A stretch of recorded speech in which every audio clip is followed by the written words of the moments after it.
మరి 40 ఏళ్ల కింద కట్టుకున్నటువంటి వాళ్ళ పరిస్థితి ఏంటి? ఇవాళ వచ్చేసి బీద ప్రజల మీద నోటీసులు ఇవ్వడం వల్ల దానికి ఏం చేశారు మీరు? ఒక గుడి కూడా ఇచ్చారు. మీరు గుడి కూడా మీరు ఇలా మన నోటీస్ ఇచ్చారు.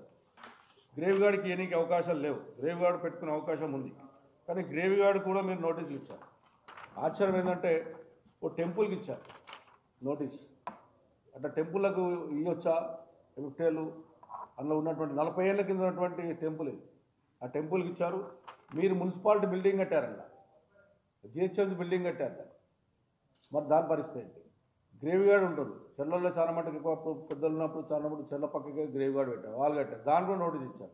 మరి ఇవన్నీ తీస్తే ప్రజలలో ఏ రకంగా బాధపడుతారో ఆలోచన చేసుకోమని చెప్పి నేను హైడ్రా కమిషనర్ గారికి, అదేవిధంగా ముఖ్యమంత్రి గారు కూడా మీ ద్వారా నేను విజ్ఞప్తి చేస్తా ఉన్నాను. ఖచ్చితంగా దీన్ని మీరు చేసే పని ఉండాలని నేను పూర్తిగా ఒక శాసనసభ్యునిగా నేను మద్దతు ప్రకటిస్తూ ఉన్నాను.